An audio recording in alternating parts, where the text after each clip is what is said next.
அன்புக்குரிய சகோதரர்களே, இந்த இறுதி நாளில் நாம் கவனிக்க வேண்டிய முக்கியத்துவம் வாய்ந்த முதன்மையான விஷயம் என்னவென்றால், பெருநாளைக்கு முன்பாக கொடுத்து முடித்து விட வேண்டிய ஒரு தர்மம்.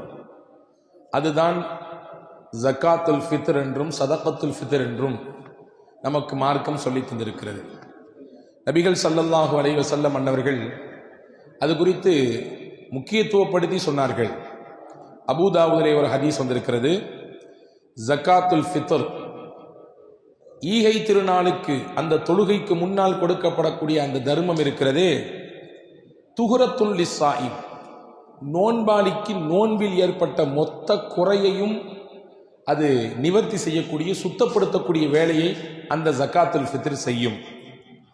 மினல் லஹ்வி வல் ரஃபசி, நோன்பிலே வீணான விஷயங்கள் அல்லது அல்லாஹ்விற்கு பிடிக்காத காரியங்கள் நடைபெற்றிருக்கும் பட்சத்திலே அதையெல்லாம் நீக்கி சுத்தப்படுத்தக்கூடிய வேலையை இந்த சதகத்துல் ஃபித்ர் செய்துவிடும் சொல்லிட்டு சொன்னாங்க. துஅமத்துல் லில் மசாக்கீன், மட்டுமல்ல அது ஏழைகளுக்கான உணவு, ஏழைகளுக்கான தர்மம். அது மன் அத்தாஹா கபில ஸலா ஃபஹிய ஜகாத்தும் மக்பூலா, யார் ஈதன்று பெருநாளை தொழுகைக்கு முன்னால் அந்த தர்மத்தை கொடுத்து விடுகிறாரோ அது அல்லாஹ்விடத்திலே சதகத்துல் ஃபித்ராக அங்கீகரிக்கப்படும்.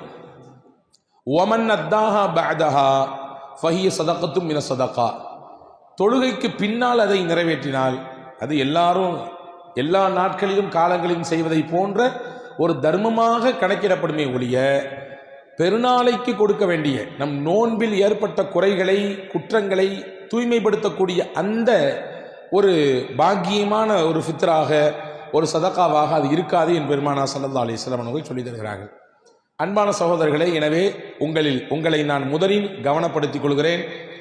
ஜக்காத்துல் ஃபித்ர் சதகத்துல் ஃபித்ர் இன்னும் கொடுக்கவில்லை என்றால் அதை முறைப்படுத்தி கொடுத்து விடுங்கள். உரிய நபர்களுக்கு கைகளிலே போய் சேர்த்து விடுங்கள்.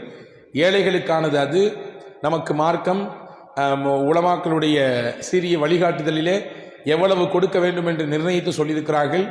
நம்முடைய மஹல்லாவிலும் அல்லாஹ்வின் பேரருளால் கடந்த 6-7 வருடங்களாக தொடர்ச்சியாக ஃபித்ராவை கிட்டாக ஒரு பயனுள்ளதாக ஒரு குடும்பத்திற்கு போய் சேர வேண்டும் என்ற அடிப்படையிலே ஒரு நல்ல ஒரு பொருட்களை இணைத்து சேர்த்து ஒரு தொகுப்பாக வழங்குகிறோம். அல்லாஹ்வின் அருளால் வழங்கி முடித்து விட்டோம் இன்ஷா அல்லாஹ்.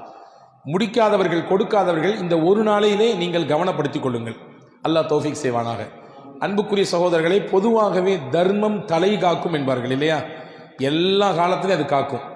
தலையை மட்டும் காக்காது, பல்வேறு விதமான இடைஞ்சல்களையும் காக்கும்.